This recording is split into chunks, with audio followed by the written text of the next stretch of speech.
Well, good afternoon, ladies and gentlemen. But I want to thank Dr. Peter Barnes and, of course, all of the organising committee for the wonderful opportunity to be here today and to address you here today as a One Nation Member of Parliament in New South Wales Parliament. It has been a difficult period in recent times for me personally, but I've got to say, when I think about my career, I spent 12 years in the lower house as a member for Bankstown, and I spent 27 years in the Labor Party actually, and I only recently joined One Nation at the start of the year, and I have, as I've said to people, I've never felt such great freedom because I can now speak and say anything I like, and I'm really happy to be part of a party that allows me that freedom. Thank you. In 2019, and when I think about 2019, it was such a horrendous period. I never forget, and I want to be very frank with people, it was horrendous for those of us who are pro-life. It was a horrific experience what happened in Parliament, because at the time we had a Conservative government, okay? We had a Conservative government in New South Wales, and for all intents and purposes, abortion should not have been decriminalised, okay? You would not have thought when you had a Conservative government that they would have allowed for that bill to proceed in the way that it did. But it was very clear that a deal had been struck at the time between Liberal and Labor political parties to allow this bill to be debated. In fact, they gave plenty of time for it to be debated in the House. And for those of you who might not know how parliamentary structure works, governments and indeed the opposition have a say in controlling the type of legislation they want to debate in Parliament, okay? If anyone tells you they don't control what happens on the floor, they're lying to you, because they knew that they were allowing this debate to happen in the House. And they knew by the time they got to that stage that they'd already got the numbers to pass what they wanted to pass, okay? So it was really hard for us who were pro-life because there was very few of us. We knew we didn't have the ultimate support that we needed. And for me, I was working with inside the Labor Party, which was even harder. So there were people that were my colleagues that wouldn't talk to me in the meetings. They wouldn't talk to me in the corridors. They would ignore me. And I would have to try and work with other pro-life members of Parliament. So I became very good friends with people like Tania, you might know, who's a member of the Liberal Party, also a very courageous woman. And we actually did a lot of work together as the two Tanias in the Parliament. We worked together on a number of committees, but also we went out to a number of rallies and events in 2019 to champion the cause for pro-life and against abortion. But it was very hard. So for those of us who were on the pro-life side, we had to work with other members of Parliament. We were all ostracised, okay? I can't tell you how hard that time was. The two most difficult periods of my political life have been during that abortion debate and euthanasia, okay, which came a bit later as well, which they call it voluntary assisted dying. It's not, it's euthanasia.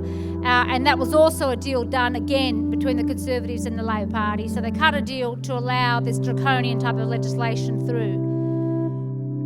No matter what does happen in Parliament, it's really important that as a community that we stay strong. And that's why I'm so proud to see all of you here today, all our different church groups and organisations, the Walk for Life, willing to keep that message out there strong, that we are here to save lives, that we are here to save the unborn baby, that they have the same rights no matter what stage of life. They have a right to life. It's so important that we keep that fight going. And I'm so delighted to see so many young kids here as well, and women and families here today that are fighting for life, because that's what we are doing. We're fighting for life. I know that there are women out there that have suffered difficult miscarriages, and we know for those who lose their child in that way, they often suffer for a lifetime because it's so painful and horrendous to lose their own child. And there are people out there, parents, who lose their child in life generally. So there's nothing worse to me than the deliberate act of ending an unborn baby's life. I'm proud of the fact that I've only ever been, I had 3 children. I've only been pregnant 3 times in my life. And I always wanted to have my children all the way the full term. I know there are difficult circumstances that people and women often face, and I say to them, there are choices. Life is so important. Give your baby that chance. We often hear of stories where people have said some horrific stories where they come back and tell you that, that their parents or their mums almost aborted them, and they're so delighted that they were not aborted, that they were instead adopted out, and they had that opportunity of life, because life is always worth living. And that's why it's so important that we provide the support, particularly for young women and others that might be in a position that they have to make that choice. We tell them that the unborn life of that baby is so critical. Think of the opportunities. Think of what that child can achieve one day. I do that. I fight that because I'm a Christian. I know many people here today are Christians too. But I'm also delighted that during that debate, I spoke to many members of Parliament that were actually atheists, but actually backed us, because they backed us because they're believers in life in general. So this is why it's important that we reach out to different groups and organisations, people of different faith, and as I say to people who are agnostic or atheists, you don't have to be a Christian to care about life, okay? I say this to people across the political divide, that if you value human life, then you should value the unborn baby's life too. And any work that can be done to save an unborn baby's life is critical, and we must keep that pressure up in New South Wales. We can't give up that fight. So thank you for your strength and your encouragement, and how courageous each of you are for being here today. We should never feel embarrassed about our beliefs. We should be proud of our beliefs. I say that to my children. I want to say it one day to their children, that we should be so proud of our beliefs, and knowing that we care about each other and that we care about the human race going on. And that's why I really value the work that you're doing here. And despite the political upheaval, it was a horrendous time, 2019. As I said, people who I normally would be friends with would ignore us and mock us and laugh at us.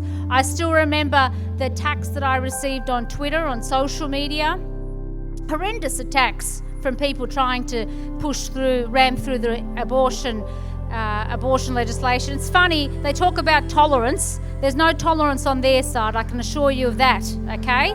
They're willing to tear people down who have beliefs, and you can't let that happen. You can't ever feel impacted by that. Think about the greater good of the work that you do and ignore these detractors, okay? It's very important. I actually still remember some members of Parliament. I never forget one woman in particular who stood there at the lectern and said that she had wished she had aborted her own children. It was a Labor MP who stood there at the lectern and said that if she had her time again, she would have aborted her children. Who would say something so outrageous? How could you speak like that? I remember saying to people afterwards, how can a mother speak about her children who are alive, who could listen to this? And you think, and these people are in Parliament, okay? Our taxes are paying for them to be in Parliament.